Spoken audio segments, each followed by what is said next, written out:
Então, às vezes, a questão que eu me coloco é: será que os portugueses, ou em geral, a população não tem esta literacia financeira porque nunca teve a oportunidade de realmente precisar dela, não é? Ou seja, imagina, tu, alguém que esteja a construir uma empresa e vende a empresa por uma razão, ah, faz, sei lá, meio milhão de euros, 500 mil euros, 200 mil euros.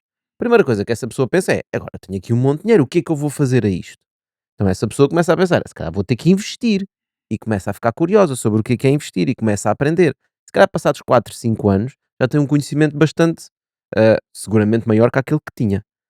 Uma pessoa que tem o salário mínimo, ganha mil e poucos euros em Portugal, tem que pagar as contas todas, nunca tem tempo de ter sei lá, um montante qualquer para pensar em literacia financeira. Ou seja, às vezes eu fico a pensar se o problema é mesmo que nós temos falta de literacia financeira ou temos falta de dinheiro nos bolsos das pessoas. Eu acho que agora multiplicamos isso por milhares e milhões de pessoas e é isso que forma a base de uma cultura, não é? Portanto, se nós vivemos num país que sempre teve aqui algum déficit de criação de valor, de criação de riqueza, obviamente, como tu descrevias, nunca houve, essa necessidade nunca foi imposta às pessoas. Ao contrário de outros países que, se calhar, porque estavam a criar empresas, a criar valor, tinham necessidade de aprender agora em que é que eu invisto. Ou seja, Não é portanto, por, sim, desculpa, não é por acaso tu vês que os índices de literacia financeira são normalmente em países, especialmente na Europa, onde se vê mais coisas sobre isso, são em países onde os salários são mais altos. certo. Também é uma função de prosperidade, essa necessidade. O dramático é hum, como não, se não atingirmos essa prosperidade, as pessoas se calhar não têm um incentivo a aprender, portanto, isso tem que ser, de certa forma, mais uma vez, isso é uma das funções do Estado, de tentar amenizar essas lacunas que naturalmente não estão a corrigir isso.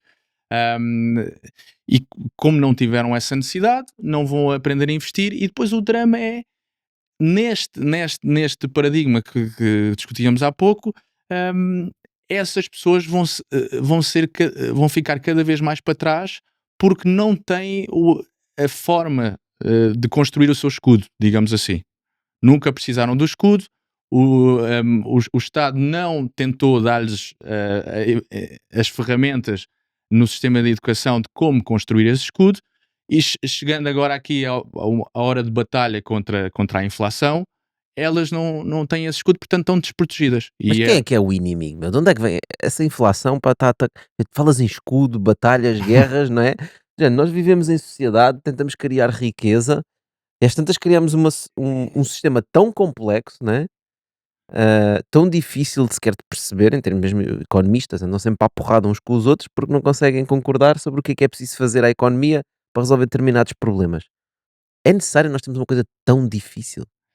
Eu acho que isto mais uma vez, um, eh, um sistema que assenta em moedas fiduciárias e não reais, como de antes tínhamos o padrão ouro. Ou seja, um, moedas que estavam diretamente indexadas sim, a ouro e agora são só papéis? e sim, é um sistema que possibilita, grosso modo, mais crédito, mais transferência de capital em termos de pessoas que têm excesso de capital e pessoas que têm déficit de capital, mas se calhar têm uma grande ideia. Ou seja, esse sistema de crédito potenciou também muito, quando usado bem, eu acho, vocês sabem também muito bem, o crédito, quando é bem usado para criar, para algo produtivo, vem acrescentar. O problema é quando é usado para financiar consumo ou algo que não seja produtivo. Aí há uma redução de valor. Portanto, o sistema de moedas fiduciárias potenciou um bocado esse sistema de crédito que também gerou aqui muito crescimento. O problema é depois quando se vai à parte do exagero. E quando eu acho que chegamos E à nós parte do temos essa exagero, tendência, né? chegamos então ao limite das dívidas e agora o que é que vamos fazer? Vamos fazer a tática de sempre, que é a tal diluição da moeda de base. Uhum. Mas diz-me uma coisa, mas tu achas que tu agora falaste em dívida, portanto, em dívida sobretudo ligada à economia real, não é? Ou seja, quer do ponto de vista de produção, quer do ponto de vista de consumo. Mas não será que nós temos uma grande parte da massa financeira que não está sequer ligada à economia real nenhuma e que está só no campo especulativo? Eu acho que o, os especuladores, Não é aí que estará o problema. os especuladores, Isso é uma palavra bastante já usada em Portugal. Os especuladores sim, e os então, mercados. especialmente usada por políticos que não têm soluções. Exato. É sempre um bode expiatório fantástico porque não há uma voz de especuladores com o A defender, contraditório. não é? Falta um porta-voz. Portanto, sim, eu acho que é mais. Os especuladores têm uma parte reduzida do mercado. O mercado são mais aforradores, por via de fundos de pensões que gerem o dinheiro. O que é forradores? Desculpa. É forrador, pessoas que estão a poupar para as suas poupanças, quer seja sistemas públicos, quer seja sistemas privados. É Grandes o tal gestoras. poupar, não é? Sim, mas estão a ser investidos em fundos de pensões que investem num portfólio diversificado de ativos e que tentam que as pessoas então, cheguem à reforma com um bolo que cresceu, não é? Ou seja, estão a fazer os investimentos para eu não ter que os fazer, não é? Da minha reforma. Tem que haver essa. É bom que haja essa delegação se as pessoas não têm esses conhecimentos. Estava a dizer, o mercado é mais dessas grandes casas, essas gestoras que gerem os patrimónios agregados de várias pessoas, de empresas que querem reduzir o seu risco, por exemplo, uma empresa de aviação que só quer focar-se na operação e não quer estar a especular no preço do petróleo, pode usar o mercado para transferir um pouco o risco da subida do preço do petróleo para um especulador que vai arriscar no sentido contrário. Ok, mas deixa eu só explicar esse ponto, que isso é muito interessante. Portanto, tu estás a dizer, no fundo, eu tenho uma operação, tenho que comprar muito petróleo, tenho que comprar muito combustível para os meus aviões e esse preço desse combustível está sempre a flutuar nos mercados, não é? Como tens que vender bilhetes. E como tenho que vender Prazo. bilhetes daqui a 2, 3 meses, seja o que for, eu gostava de ter esse preço um bocadinho mais estável. Então vou ter com um especulador que diga assim, olha, estou disposto a pagar este preço e tu vais-me vender sempre mais ou menos a este preço e tu é que vais correr o risco disto andar para cima e para baixo. Sim, isso o que estamos a descrever aqui é o chamado contrato de futuro. Ou Uhum. seja, fixamos o preço hoje, durante X tempo, e é uma transferência de risco. O mercado serve para isso e os especuladores normalmente são as contrapartes de quem quer reduzir o seu risco. Porque o risco não desaparece.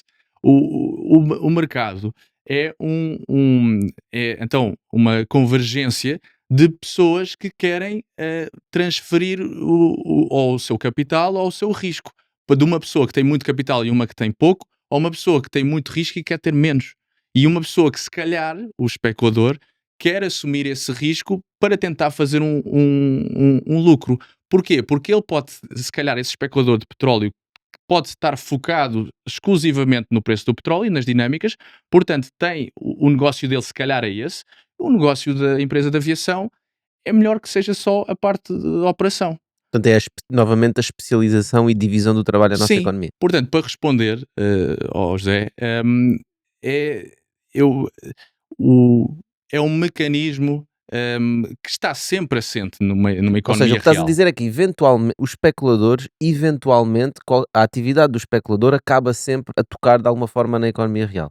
Sim, eu Porque acho este que especulador de petróleo tem direto impacto no negócio dessa empresa de aviação.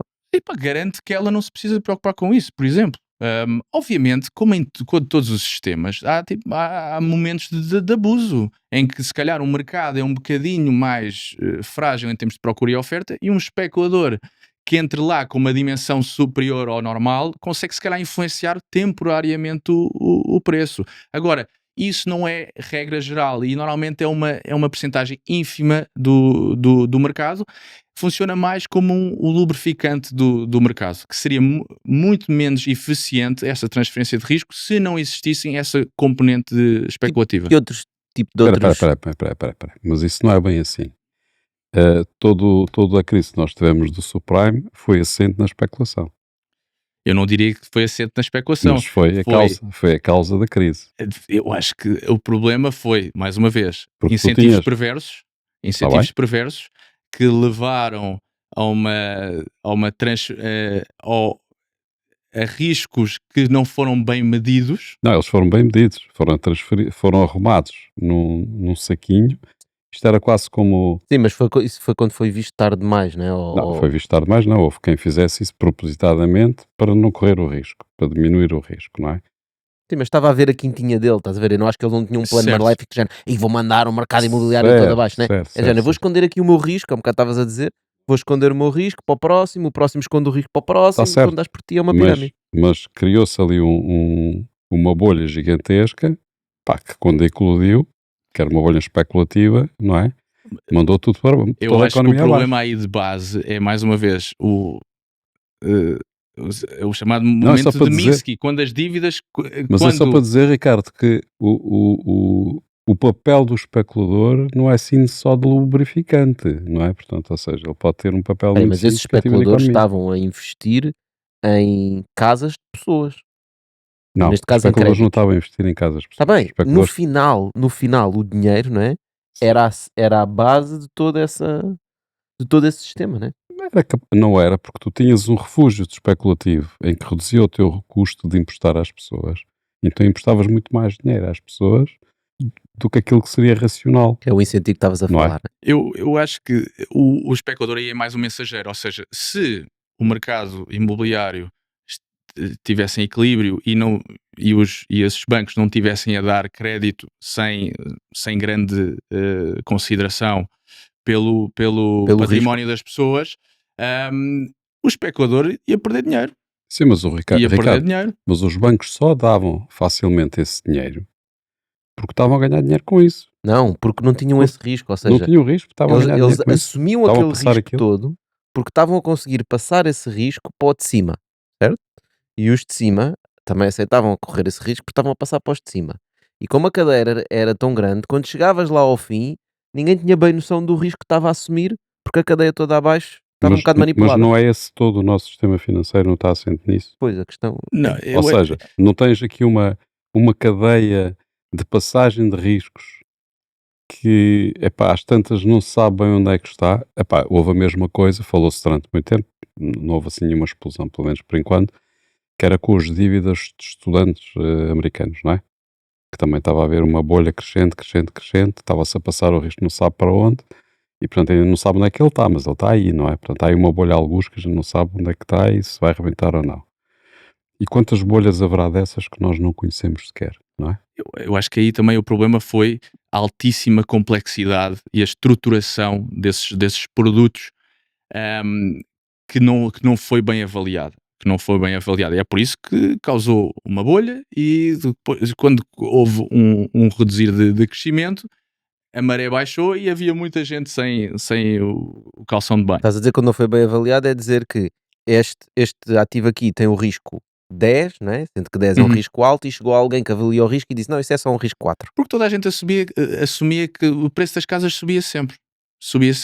Portanto, toda a gente fez uma assumption, assumiu que podia alavancar produtos, que havia sempre uma valorização que ia pagar então essa alavancagem. O que se viu é que veio uma pequena recessão que depois destapou esse sistema todo. Afinal as casas podem descer de valor. E agora, como é que é? Os incentivos das pessoas era entregar as casas aos bancos porque o seu empréstimo já valia mais do que a casa. Portanto, aí entregue, eu fico sem a dívida, entregue, não Ficas sei com o a quê. casa. E depois os bancos, perante a receber todos esses foreclosures, começaram a ter um problema de capital e isso depois começou A gente emprestou dinheiro e está-nos toda a gente a dar casas e ainda por cima nós emprestámos mais que o que as casas valem agora, né?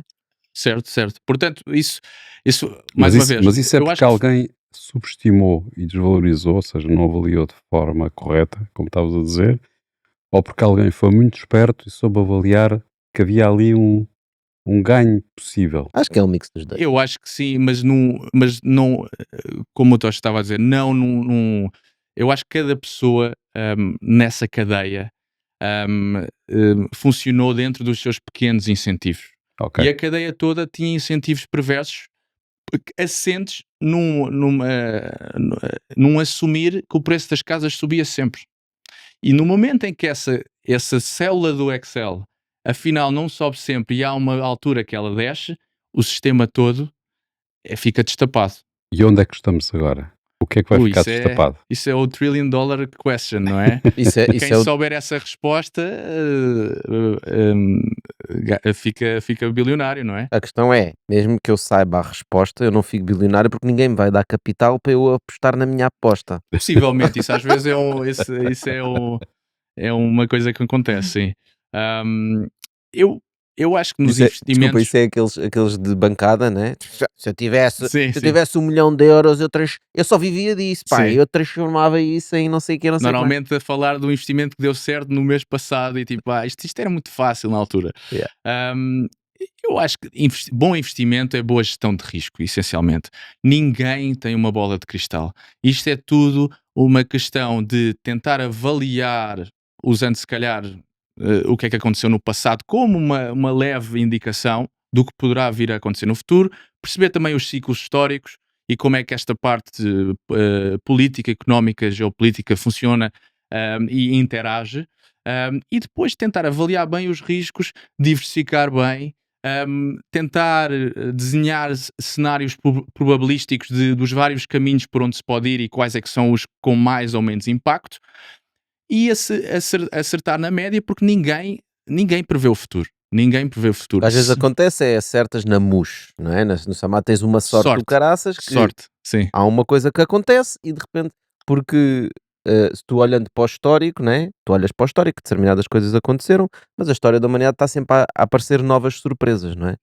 Sem E dúvida. tantas coisas mudam e as correlações entre diferentes bens e ativos mudam, uma data de coisas mudam. Se fosse fácil olhar para o histórico e perceber o que vai acontecer, Toda a gente fazia. toda a gente fazia, Sim. portanto também não acontecia nada. Não sei se toda a gente fazia, porque lá está, eu não quero fazer isso, não é? Imagina, eu sou um professor, gosto do artesão, porque é assim tipo uma coisa, pá, eu não quero fazer nada Não, disso. toda a gente fazia que pode fazer. Ah. Ou seja, na prática... toda a gente que está nessa área, Sim, nesse quando mercado, estás a fazia muito investir, dinheiro. portanto, isso anulava todas as alterações na mesma. não é? Anulava os ganhos de todos. Portanto, não acontecia nada. Isto é uma coisa que só os humanos conseguem fazer, ou eventualmente as máquinas vão fazer melhor. O quê, concretamente? Esta alocação de risco. Obviamente, no mercado hoje em dia já há muitos sistemas automatizados, algorítmicos, de tentar capturar micro tendências, macro tendências, há de tudo um pouco. E eu acho que Tu usas robôs? não necessariamente, mas uso processos sistemáticos, ou seja, que são, de certa forma, cadeias de regras que me ajudam a disciplinar a minha decisão. Ou seja, nós humanos, temos a tendência a se calhar ser um pouco levado pelas nossas emoções, e ainda bem, porque isso é o que faz a nossa vida interessante. Mas nos investimentos temos que ser frios, disciplinados, para precisamente gerir bem os riscos, e tentar extrapolar a cadeia de cenários o melhor possível, e isso é um processo probabilístico. Portanto, nessa disciplina a máquina é superior. A máquina é superior. Eu acredito que o futuro não é 100% máquina, e eu acho que claramente já estamos muito distantes de um futuro 100% humano, não é? Mas a interação no que a máquina faz melhor com o que o humano faz melhor, para mim acho que é o caminho de sucesso no investimento e na vida em geral. O que é que o humano faz melhor do que a máquina, exatamente? Eu acho que o humano, falando em investimentos, a máquina vai aprender muito pelo processo histórico, não é? O processo de aprendizagem destes modelos, especialmente de inteligência artificial, assenta muito na história. O humano tem a parte criativa que se calhar pode perceber um paradigma novo, uma deslocação que indica que desta vez é diferente. O que a máquina, pelo menos as máquinas que nós conhecemos, os sistemas muito avançados que nós temos hoje em dia, eu acho que não têm essa criatividade ainda. São só sistemas ultradisciplinados que podem ajudar-nos muito, especialmente na gestão de risco. Pois, eu estava a falar disto porque nós estávamos a falar no início, só quero fazer este comentário, estávamos a falar no início sobre os vários cenários, etc. E houve um cenário que tu falaste que é uma economia centralizada e planeada. Se essa economia for centralizada e planeada por uma inteligência artificial altamente eficiente e consegue fazê-lo bem, se calhar é uma economia com mais futuro, sendo que ela não vai ter não vai ser pelos seus interesses, né? Como seria um grande problema das economias planeadas também, tem a ver com interesses. Isso é curioso. Podia ser um futuro, Eu vou voltar aí, mas só comentar Uma antes, Ricardo. tecno-autocracia. basicamente. O que tu estavas a dizer sobre a máquina humana é muito interessante. Até porque normalmente o que se diz é que os mercados são irracionais. Se são irracionais, a máquina não deve ajudar. Portanto, ou Eu não sei seja, como é que são irracionais se os mercados movem-se com base na racionalidade dos mas humanos. são irracionais, porque os comportamentos dos humanos são Eu irracionais. acho que a lógica irracional é dizer assim, não, mas é aquilo que tu estavas a falar de teres, seres, como é que teres, Emocional, não seres emocional, exatamente. mas são Os emocionais. mercados são emocionais. As decisões. Os E mercados isso é são emocionais. irracionalidade, é Isso é emocional. irracionalidade. Se tu apostas tudo na racionalidade com a máquina, não vais ter emoção, não é? Portanto, não vai funcionar. Sobre a questão das máquinas e a economia planeada, eu acho que dentro do problema que nós estamos a discutir, em que, do ponto de vista económico, se calhar o não planeamento pode trazer mais crescimento em determinados momentos e criação de maior valor e, sobretudo, ter muito mais inovação. O planeamento e aí a utilização da inteligência artificial pode trazer muito mais estabilidade à economia.